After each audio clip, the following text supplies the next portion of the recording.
Technology कैसे game changer होने वाली है। बहुत अहम विषयों पर उनसे बातचीत होगी। ऑपरेशन सिंदूर का नया सबूत, इस खबर के साथ शुरुआत। नया सबूत एक बार फिर सामने आया। मारे गए आतंकियों को दफनाने की तस्वीरें सामने आई हैं। बहावलपुर में मसूद के परिवार के सदस्यों को दफनाया गया था। आतंकी मसूद अजहर के परिवार के 14 लोग मारे गए, ये बात हमने आपको बताई थी। और अब 7 मई की तस्वीर में 21 कब्रें दिखाई दे रही हैं। परिवार के सदस्य कहते हैं किथ एंड किन्स, रिश्तेदार, नातेदार, पट्टीदार, आप इस तरीके से जानते हैं कि ये रिश्तों में अलग अलग लेवल के लोग होते हैं। इसी तरीके से अलग अलग लेवल पर मसूद अजहर के साथ जो रिश्तेदारियां थीं, उनमें से 21 की कब्र की तस्वीरें यहां सामने आई हैं। 14 वो लोग जो सीधे सीधे जुड़े हुए थे मसूद अजहर से। बहावलपुर में ऐसा जोरदार प्रहार आतंक के इन पालने वालों पर हुआ, ये हम आपको लगातार बता रहे हैं। ऑपरेशन सिंदूर को प्रमाणित करने वाली ऑपरेशन सिंदूर में होने वाला जबरदस्त प्रहार जो ये हुआ है, इसकी तस्वीरें एक बार फिर से सामने आ गई हैं। और ये यहां पर जब आप देख रहे हैं, यहां पर आप ये गिनती जारी रखिए। ये 21 गिनतियां जब मसूद अजहर कर रहा होगा तो शायद उसके दिमाग में एक आध बारी आया होगा किस तरह की न जाने कितनी गिनतियां जो दर्दनाक होती हैं हमने भारत को गिनने पर मजबूर किया है। और वो लोग तो निर्दोष थे, बेकसूर थे। मेजर गौरव आर्य, ये जब इस तरीके से अपनों को ले जाकर अपनों का कोई खून देखता है, हम कई जगह पर ऑडियो टेप आया सामने जी कि हम रो रहे हैं, हम थक गए हैं, अपनों का जनाजा ले जाकर लाशें गिन कर, और फिर बीच में उसमें एक धमकी भी कहीं छिपी हुई, वील्ड धमकी भी सुनने को मिलती है। कोई चेंज, कोई हृदय परिवर्तन की उम्मीद कहीं की जा सकती है ऐसे लोगों से? नहीं, इसमें एक तख्ती लगेगी मौलाना मसूद अजहर की, तभी हृदय परिवर्तन उसका 6 फुट जमीन के नीचे होगा। उसके पहले कोई भी उम्मीद करना कि इस आदमी का हृदय परिवर्तन हो, ये नहीं होने वाला। मैं तो कह रहा हूं एक मिसाइल इसके ऊपर मारो, सीधी बात है, इसको खत्म करो, इसका टंटा काटो। क्योंकि ये जो आप दिखा रहे हैं ना कब्रों में, जिसमें मोहम्मद हमजा जमील, मोहम्मद गजवा, मोहम्मद उमर, मोहम्मद जुबैर, मोहम्मद जमील अहमद, ये पूरा का पूरा जो इनका प्रोग्राम है, इनके खानदान का ही तो प्रोग्राम है ये। यहाँ पे एक मौलाना मसूद अजहर की भी तख्ती टंगे, तब जाके इनका हृदय परिवर्तन होगा। भाई ये आदमी जो है, ये आप लड़ किसके साथ रहे हैं?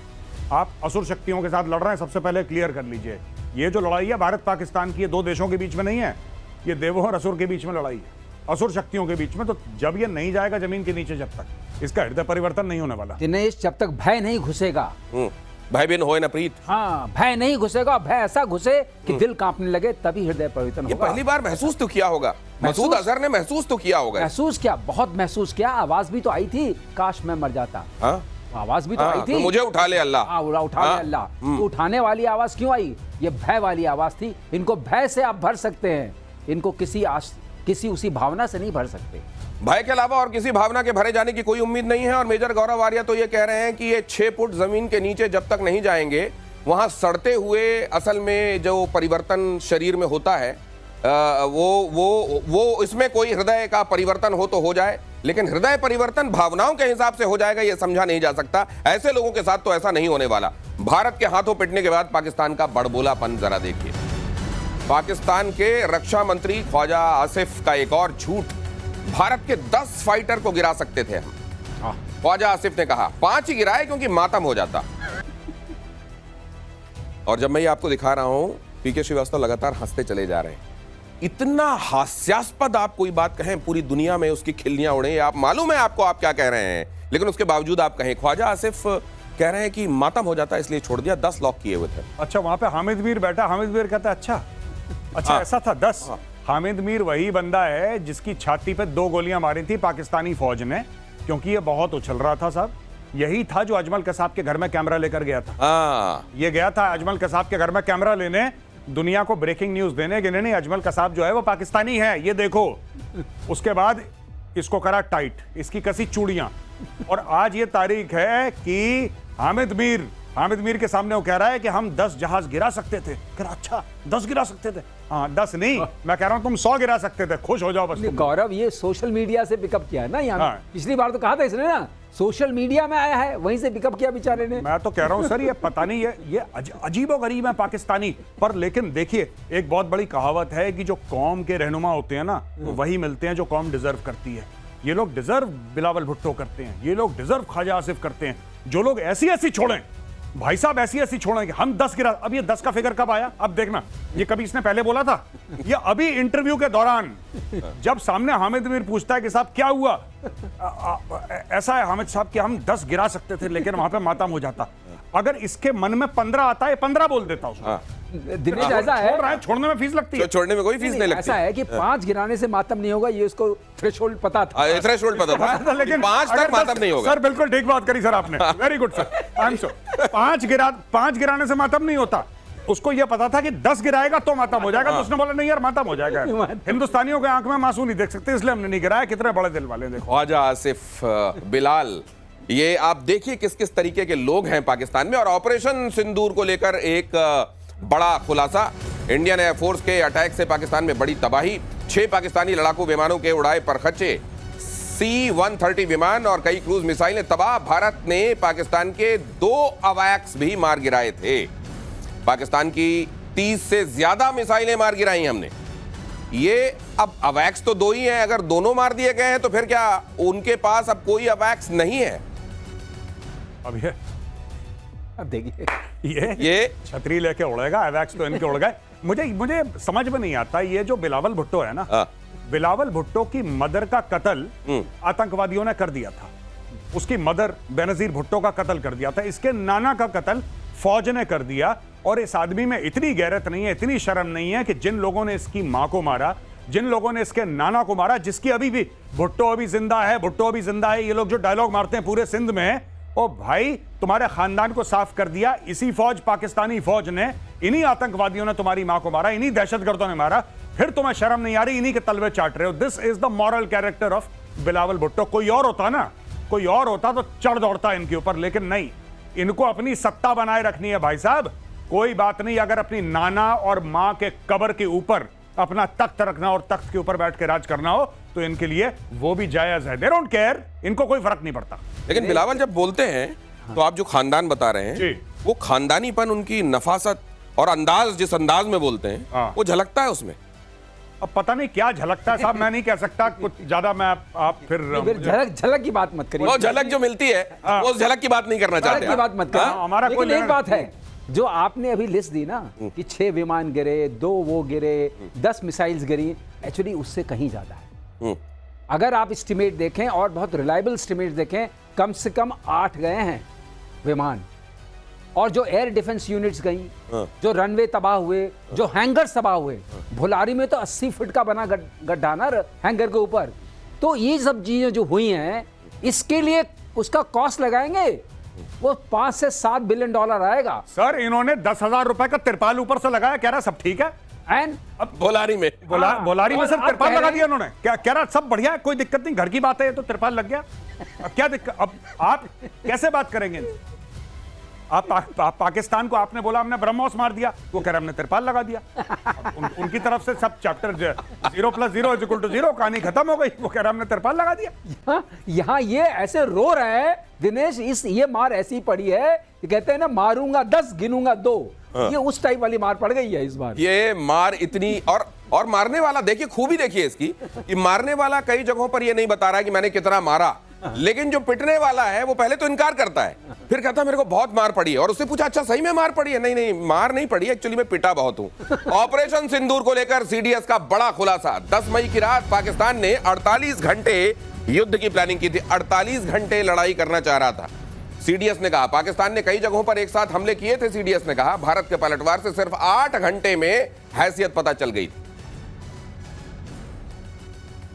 10th of May at about 1 a.m. Its aim was to get down India to its knees in 48 hours. Multiple attacks were launched, and in some manner they have escalated this conflict, which we had actually hit only terrorist targets, but also into the military domain. From their perspective, it would have been rational in the sense they would have said that you use military means to hit these targets. But it was also rational on their part, operation which they thought they'll continue for 48 hours, folded up in about 8 hours. And on 10th, when they picked up the telephone and said they wanted to talk.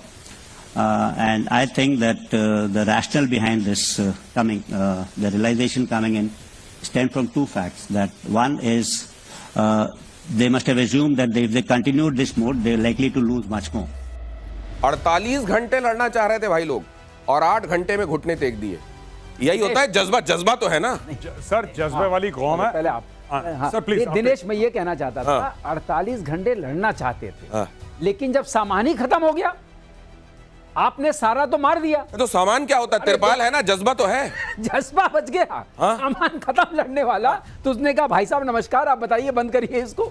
अरे वो पंखों से कहा, हौसलों से उड़ान होती है, जज्बे वाली कौम है। फिर ये 8 घंटे में क्या हो गया? देखिए साहब 8 घंटे इनका कुछ नहीं है। ये कह रहे थे कि ये 48 घंटे लड़ना चाहते थे।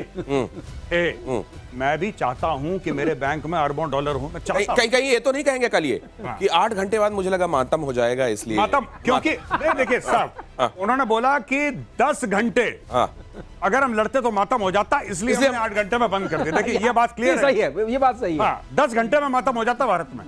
जो भारत वाले हैं वो 10 घंटे में काम जाते हैं। हमने 8 घंटे घड़ी देखी, हमने बहुत हो गया, चलो घर चलते हैं, इट्स ओवर।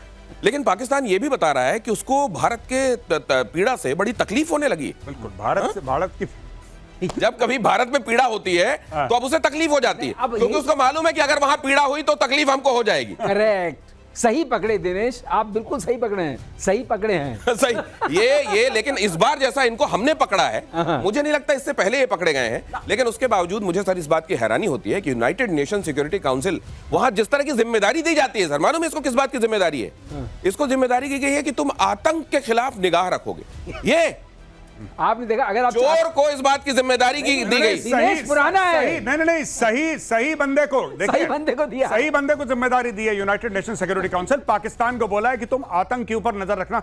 सारे तो उनके घर में बैठे हैं। नजर रखना बहुत आसान है। सारे सांप तो इनकी आस्तीन में, उनको पता अगल बगल देखना उनको। अच्छा ये मौलाना मसूद अजहर इधर है, ये अलकायदा इधर है, इस्लामिक स्टेट इधर है, लश्कर तैयबा इधर बैठा है, हिजबुल मुजाहिदीन सब। हाँ सर सब ठीक ठाक है सर, मैंने चेक कर लिया, सब ठीक है सर, हम नजर रखे हुए हैं। सब तो उनके अंदर सब ठीक है, सब ठीक है, नजर रखना कि सब ठीक है। ये खबर देखिए जरा, पाकिस्तान जेल में बंद इमरान खान का आसिम मुनीर पर गंभीर आरोप। कौन सा आरोप है? मुनीर ने बदला लेने के लिए बुशरा बीवी को जेल में बंद किया। इमरान ने कहा मुनीर ने ISI चीफ से हटाने का लिया बदला। मुनीर ने एक के बाद एक झूठे मामलों में बुशरा को फंसाया। इमरान खान की पत्नी बुशरा बीबी 14 महीने से पाकिस्तान की जेल में कैद हैं। ये वैसे इस बात में तो दम लगता है। नहीं, इस बात में दम है। एक्चुअली इन्होंने क्या करा है कि जब ये था वहां पे, ये जब प्रधानमंत्री था इमरान खान, तो इसको हटाया, ये आसिम मुनीर को ISI की पोजीशन से हटाया। आसिम मुनीर ने कांटेक्ट बनाया बुशरा बीवी के साथ कि आप मैडम मुझे बचाइए, ये मुझे निकाल रहे हैं। ठीक है, अब क्योंकि ISI का चीफ कागजों में तो प्रधानमंत्री को रिपोर्ट करता है, एक्चुअल में वो बेताज बादशाह आर्मी चीफ के साथ काम करता है वो, लेकिन कागजों में प्रधानमंत्री को रिपोर्ट करता है। ये बात और है कि प्रधानमंत्री को बुला लेता अपने यहाँ मीटिंग करने के लिए। हाँ, और एक्चुअली क्या है कि प्रधानमंत्री इनको रिपोर्ट करता है, लेकिन कोई बात नहीं। इन्होंने क्या करा, फिर इन्होंने मना कर दिया बुशरा बीबी ने। बुशरा बीबी ने बोला कि नहीं आप देखिए, मैं इन सब चक्करों में नहीं पड़ती, आप खुद बात करिए। तो इन्होंने फिर, अच्छा पहले मुझे भी यही लगता था, क्योंकि इन्होंने इतना तगड़ा डिसइंफॉर्मेशन और इतना बड़ा इन्होंने इंफॉर्मेशन वॉरफेयर करा इमरान खान के बाद, इमरान खान के जाने के बाद, कि साहब इसीलिए निकाला गया क्योंकि इसने इमरान खान की चोरी और बुशरा बीबी की चोरी सो कॉल्ड इसने जग जाहिर कर दी थी। बाद में पता लगा, हमें भी यही लग रहा था कि हाँ ये कुछ बात हुई, करप्शन उजागर कर दिया, करप्शन उजागर कर दिया, ऐसा मुझे भी ऐसा पहले। बाद में पता लगा, जब हमने डिटेल में पता करने की कोशिश करी, और पाकिस्तान में इनफैक्ट जब मैंने बात करी लोगों से, तो बोला साहब ऐसा कुछ नहीं हुआ था, ये आदमी को निकाला गया। जब इसको निकाला गया तो जाते जाते कहते ना कि खिसियानी बिल्ली खंबा नोचे, अरे वो चोर था इसलिए, ये ड्रामा इसने शुरू करा। और फिर जब इमरान खान को एब्सोल्युटली नॉट के बाद हटाया गया प्रधानमंत्री की कुर्सी से और आसिम मुनीर बना आर्मी चीफ, तो इसने शहबाज शरीफ के साथ मिलकर इसके ऊपर 100-200 पता नहीं कितने FIR फाइल करे, केस पे केस फाइल करे। इनको पता है कि मिड 70s का है इमरान खान अभी।